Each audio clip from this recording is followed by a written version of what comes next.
medals of sacrifice to 3 heroic law enforcement officers from Palm Beach County, Florida. I went to the service. It was crazy. It was just horrible. Earlier today, Congressman Brian Mast, who's right here, introduced a bill to ensure this new medal will be awarded to any law enforcement officer or first responder who gives his or her life in the line of duty. I also want to recognize Laura and Eric Trump for their work to make this medal reality. Thank you, Laura, and thank you, Eric. Appreciate it very much. Thanks as well to Attorney General Pam Bondi, who's with us. Pam, thank you very much. I appreciate it. So busy. She's so busy, but you wouldn't miss it. Secret Service Director Sean Curran. Sean, wherever you may be. Hi, Sean. Congressman Byron Donalds, State Representative Meg Weinberger, and Dan Newland. Thank you. Thank you, Dan. Thank you, everybody. Thank you, Byron. Thank you, everyone. Really great that you're here. I also want to express our gratitude to Major Paul Vercoda. Where is Paul? Paul. Thank you, Paul. Captain Ryan Mugridge. Thank you, Captain. Lieutenant Shandon Hood. Thank you, Shandon. Sergeant Scott Yoder. Sir. Thank you very much, Sergeant. Deputy Sheriff Christopher Farron. Thank you very much, Christopher. And Deputy Sheriff Chris Cameron.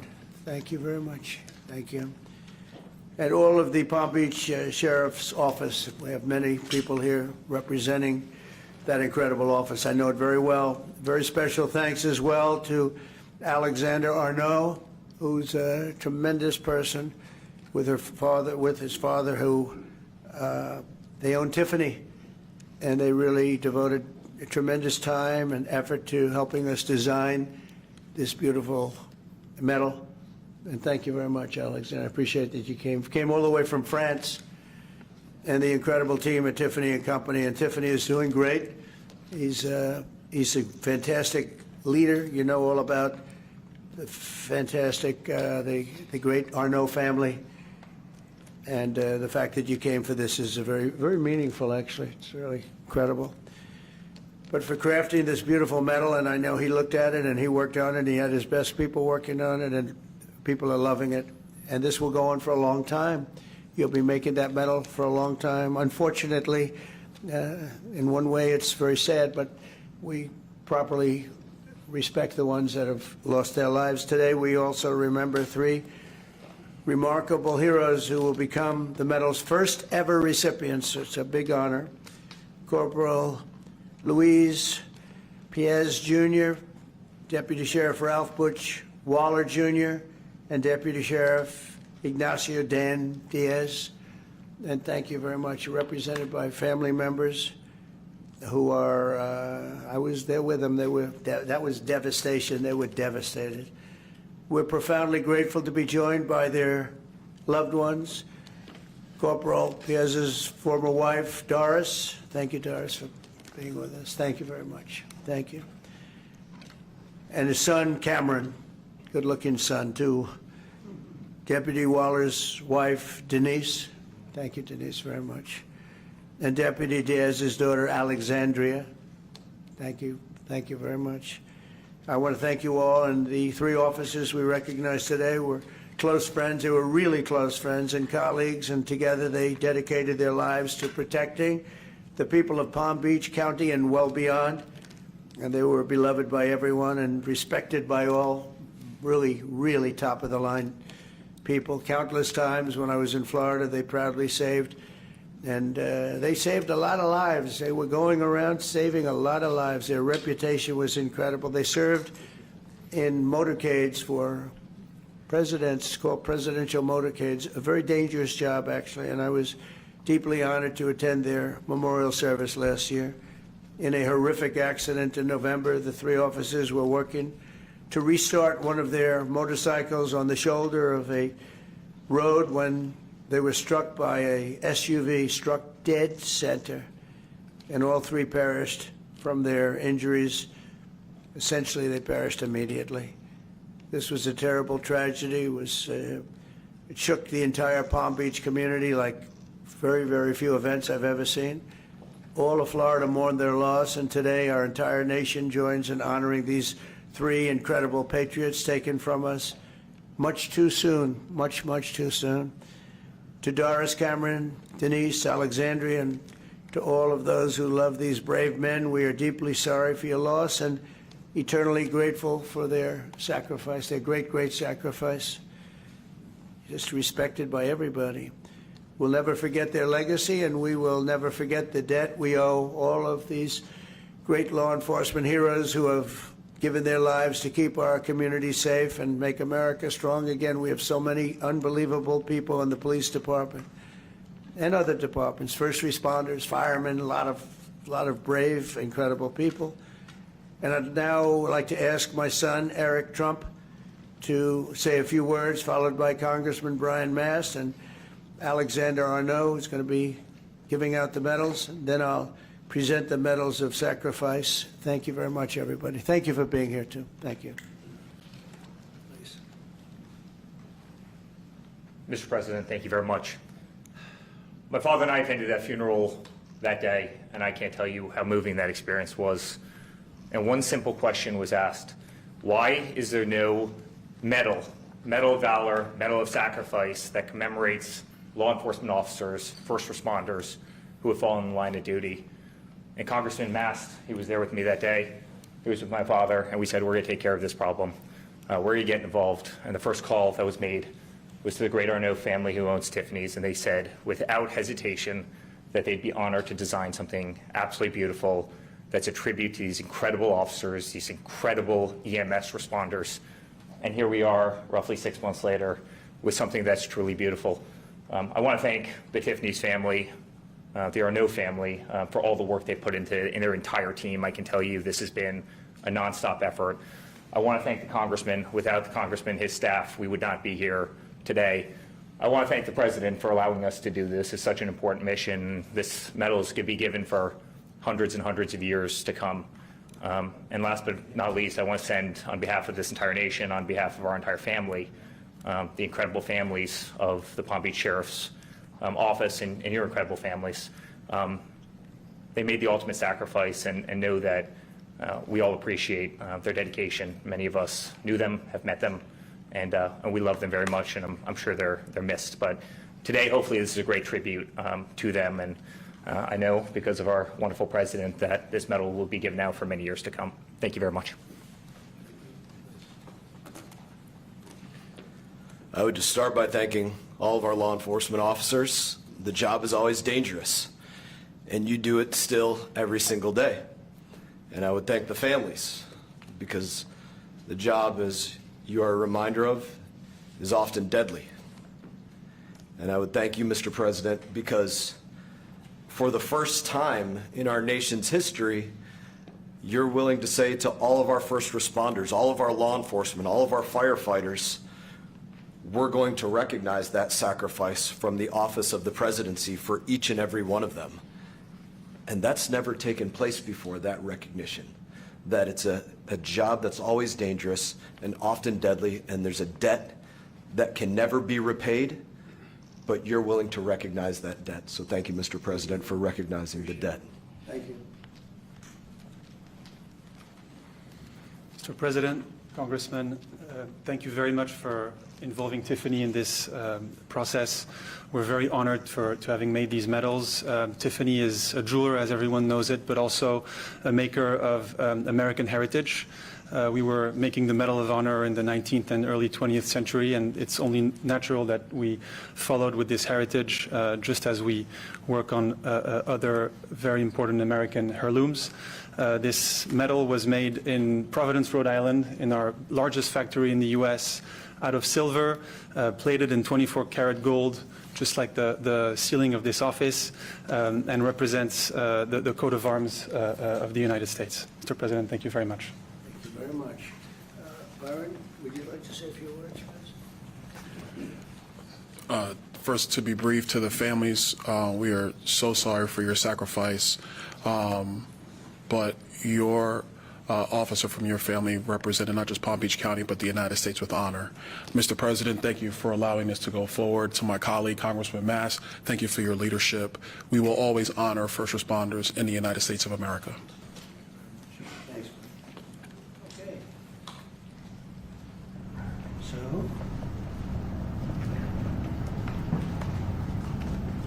you want to help us out with this? You're the one that made it. That's beautiful.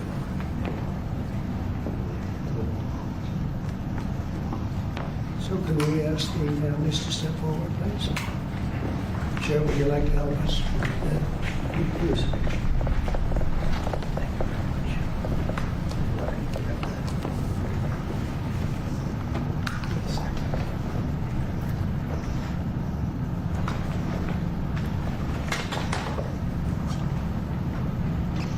First families. Thank you, sir. Appreciate it. Thank you very much. Take care of yourself, okay? Thank you very much. Okay, forward, stand right over here. Okay. I gotta get me.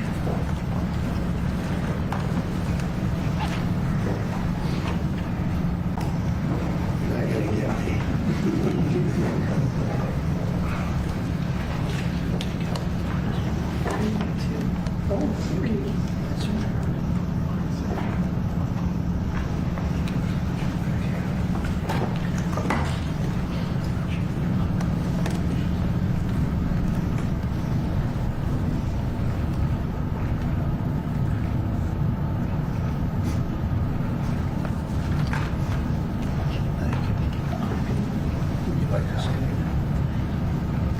I would like to thank you very much for honoring my husband and his brothers and for what you do for the country.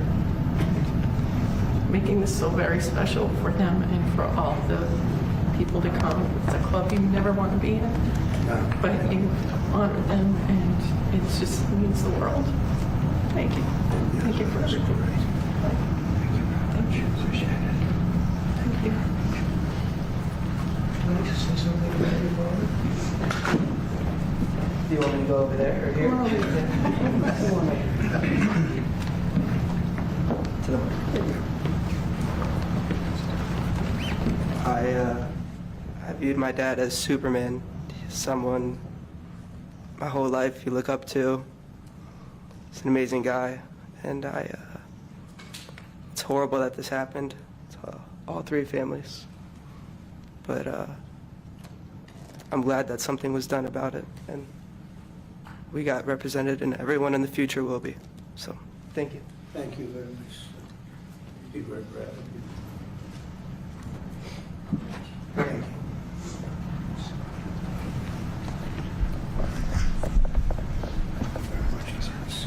Thank you, Mr. President. Thank you very much. Thank you very much. Thank you very much.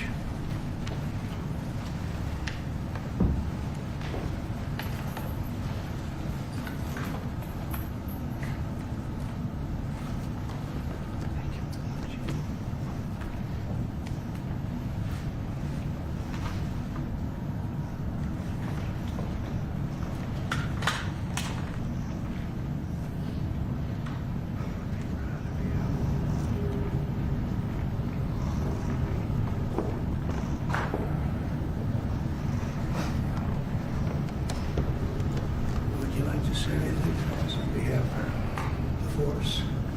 Would you like to say something? It's a very tough thing to do. Would you like to say something? Mr. President, on behalf of Sheriff Rick Bradshaw and every member of the Palm Beach County Sheriff's Office, we can't thank you enough for taking the lead on this and recognizing the extreme sacrifice of our three brothers. Words really can't express how thankful we are. Thank you very much. And we have a fourth, and we're going to give this to you. Hopefully, it's maybe never going to be given out. So we'll give it to Sheriff Bradshaw, who's an incredible sheriff. And you've done an amazing job, and we'll have it should something happen.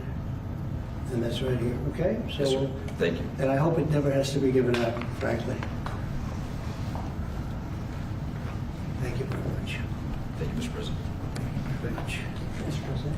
Well, thank you. Do you have any questions for what you just saw? That's so important. I mean, people have talked about it for years. I want to thank Brian Mass for what he's done, Congressman. He's been unbelievable. He's a great representative.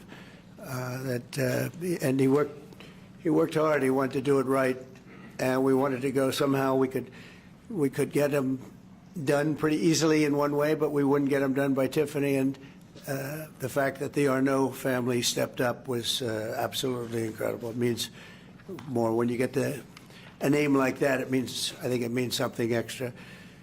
But these were incredible people, and they're looking down on you right now, and they're very, very proud, very, very proud of all of you. And it's too bad we had to be doing this, but I was there with you that day. That was a rough day. Thank you very much. Would you have any questions? Yeah. Mr. President, do you have plans to give this award to any other families posthumously who find themselves in the same position as having made this sacrifice and then after the test one question about your call today? Having to do from a previous? Yeah. We're looking at the possibility of that, yeah. You had a lot of people die in the line of duty when you think of it. And we figured it was time to start. We haven't had the situation arise. This was a terrible situation. We haven't had it arise yet, but we're looking at going back a little bit and see what we can do about that. Yes, strongly. Yeah, go ahead. On your call with President Putin today, yeah, you'd mentioned that the Pope would like to take a role potentially in mediating these talks. Does that mean that the U.S. is taking a step back from... No. I think it would be great to have it at the Vatican. Maybe it would have some extra significance. And I saw that it was discussed yesterday, so I thought, and people told me that they'd be honored to do it. I would imagine they would be. So, no, I think it would be maybe helpful. There's tremendous bitterness, anger, and I think maybe that could help some of that anger. So having it at the Vatican would be, in Rome, would be I think it would be a great idea. Thank you. Mr. President, as you know, can I say... Go ahead. Mr. President, as you know, 2.5 months ago, Ukraine President Zelensky agreed to that 30-day ceasefire that's been on the table all of that time. What was the extent of your conversation with President Putin today about having him agree to that same 30-day ceasefire proposal that you, Mr. President, put on the table? Well, what we've done, and very strongly, is we said, let's get this thing going. You know, I had many of the leaders of European nations on the line with me right after the call, and we have to get that thing solved. 5,000 young people every single week on average. And I've seen satellite pictures. You don't want to see these pictures. We'll have to see what happens. This was not my war. This is not a war that would have happened if I were president. This is not my war. I'm just here to try and help. We've spent hundreds of billions of dollars on this war, and yet that's not, frankly, we made much more than that just in 4 days in the Middle East. It's a lot of money, but we do much. This is about thousands of people dying every single week. 5,000, 6,000 people dying every single week. And just like you have the relatives here, wives and children and everything, you have, these soldiers, they say goodbye in Ukraine and in Russia, and then their parents never see them again, except maybe in pictures of horrible scenes, because I've seen some scenes, I've never seen anything like it. So we're going to see if we can get it taken care of. Yeah, please. First off, our thanks to the members of law enforcement who are here, and our condolences to the families. We're very sorry for your loss. Mr. President, on Ukraine and on your call today that you had with President Putin, you said last week that you thought nothing was going to happen, no advances would be made until you and Putin got together. Do you still feel that way? I think something's going to happen. It's a got very big egos involved, I tell you. Big egos involved, but I think something's going to happen. And if it doesn't, I'd just back away, and they're going to have to keep going. Again, this was a European situation. It should have remained a European situation. Should have remained, but we have, because the past administration felt very strongly that we should be involved, and we got involved much more than Europe did in terms of the money and all of the things that we gave. We gave a massive, I think, record-setting amounts given to a foreign. There's never been anything like this, both weaponry and money. And Europe gave a lot also, but they didn't give anywhere near what we gave. We gave probably almost 3 times the amount. And it's just a shame. The whole thing is a shame. Did you ask The level of death here is just a shame. Yeah? Did you ask President Putin to meet with you About what? about Ukraine? Yeah, of course I did. I talked to him about it. I said, when are we going to end this, Vladimir? I've known him for a long time now. I said, when are we going to end this bloodshed, this bloodbath? It's a bloodbath. And I do believe he wants to end it. You know, when I made the call, I told the people last night, I spoke to the heads of the different countries, Germany and Finland. We had Italy, as you know, and UK was on the line today, and a couple of others. And then they were in turn calling everyone. Ursula was there from the European Union. She was terrific. And we spoke for a long time about it. And they got a problem. It's a big, big problem. It's a terrible war. It's a very hard to extradite themselves away from what's taken place over there. The amount of anger, the amount of hate, and the amount of death. It's very hard, very tough situation. But I said to him, we got to get going. And I did say also, if I thought that you couldn't do it, I'd step away, because what are you going to do? We don't have boots on the ground. We wouldn't have boots on the ground. But we do have a big stake, and the financial amount that was put up is just crazy. It's crazy. This isn't for us. This is for somebody else. The amount of money that we put up is record-setting. There's never been anything like this. And that includes weapons. Never been anything like this. Yeah, please. Mr. President, on the medal, how far back do you intend to look to consider for the recipients? And then on your call today, if Putin ultimately proves to be the obstacle to peace, is further arming Ukraine on the table at that point? Well, we'll look. I mean, we're going to look. I hope that, I like to think positively, frankly. I just can't believe that they allow this to continue. This would have never happened if I were president, and most people admit that. It would have, and it didn't happen for 4 years. And October 7th would have never happened either. That's the attack on Israel. That would have never happened. So sad, a lot of things wouldn't have happened, but so sad to see it. No, I think that there's a good chance we can get this done. I believe Putin wants to do it. Now, if I thought Putin didn't want, I mean, that's what I do. My whole life is like deals, one big deal. And if I thought that President Putin did not want to get this over with, I wouldn't even be talking about it, because I'd just pull out. What did you hear that gave you confidence that he does want peace versus buying time? I think he's had enough. I think he's had enough. This has been a long time. This has been going on for more than 3 years. When you think, right? It's been going on for a long time. Yeah, please. Oh, thank you, Mr. President. When you implored him to stop previously, Vladimir stopped on social media, and he didn't. He just continued. I'm curious, did you bring that up with him in your phone call today? You have to talk. Sorry. You previously on Truth Social implored President Putin to stop. You wrote Vladimir stop, and he didn't stop, quite the contrary. I'm curious, did you bring that up on your call with him today? No, I didn't bring that up. But I did say, it's time, you got to stop this thing. And I believe he wants to stop. Look, I would be, I think, very able to tell whether or not he wanted to or what. I thought there was a very good chance, like a 50-50 chance, that he would say, I want to take the whole thing. I didn't know what he was going to say. And then they have a different kind of a problem. But I believe he wants to stop. Sure. Just now about backing away or walking away if it looks like it's going to be an intractable problem. Do you have a red line in your head of what would cause you to back away? And yeah, in my head, but not something I'm going to announce. But yeah, definitely in my head I do. What yeah. exactly would that look because like? This isn't our war. This is not my war. This is not the war. I mean, we got ourselves entangled in something that we shouldn't have been involved in. And we would have been a lot better off, and maybe the whole thing would have been better off, because it can't be much worse. It's a real mess. It's a death trap.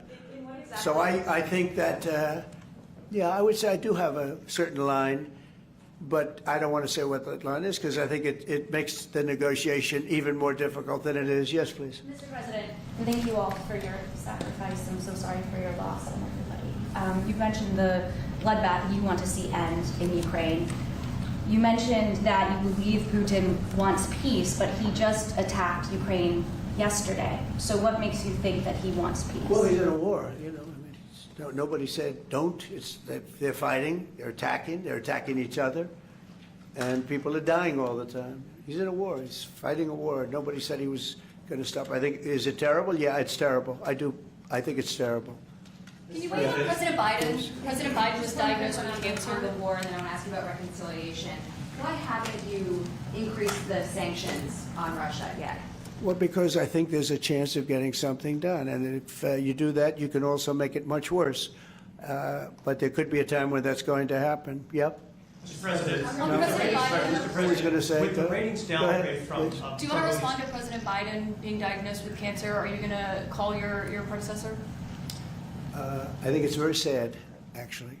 I'm surprised that it wasn't, you know, the public wasn't notified a long time ago, because to get to stage 9, that's a long time. I just had my physical. You saw that. You saw the results of that particular test. I think that test is standard to pretty much anybody getting a physical, good physical. We had the doctors at the White House and over at Walter Reed, which is a fantastic hospital. I did a very complete physical, including cognitive tests. I'm proud to announce I aced it. Got them all. I got them all right. You proud of me? Yes. Your husband would be proud of me for getting them all right.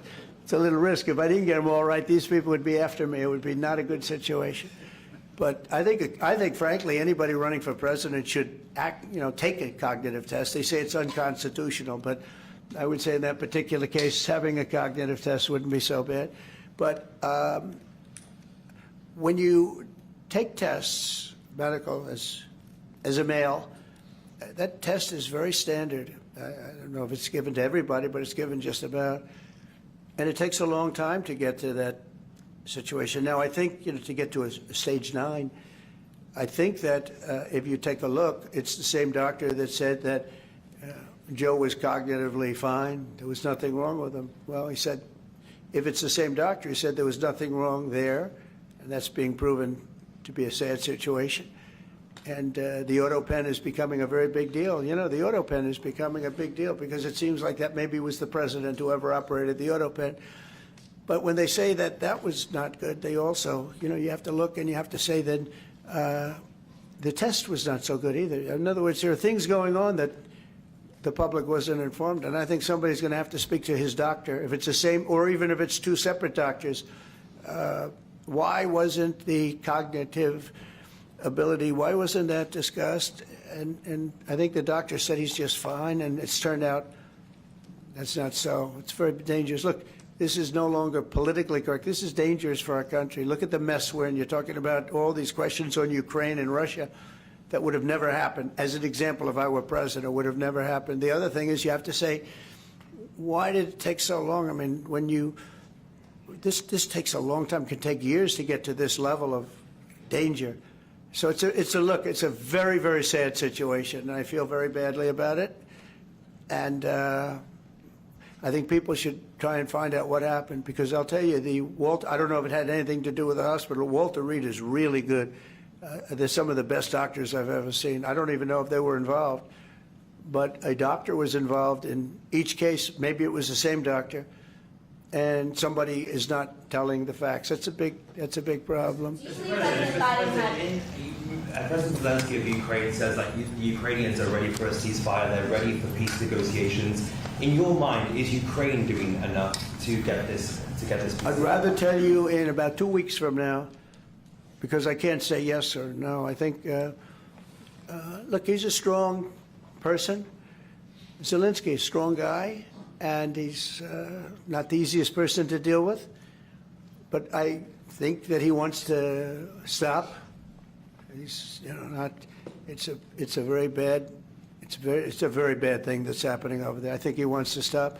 But I could answer that question better in 2 weeks or 4 weeks from now. I hope the answer is that he wants to get it solved. I want to thank everybody very much, and on behalf of the United States of America, we greatly honor your family and your friends and everybody that had to suffer so much.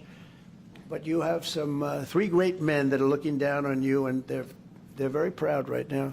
They're very proud. This is the Oval Office, and they're a big part of it now. They're a part of the Oval Office, the White House. And thank you all very much. Thank you. Thank you, Sheriff. Thank you very much, everybody. Thank you.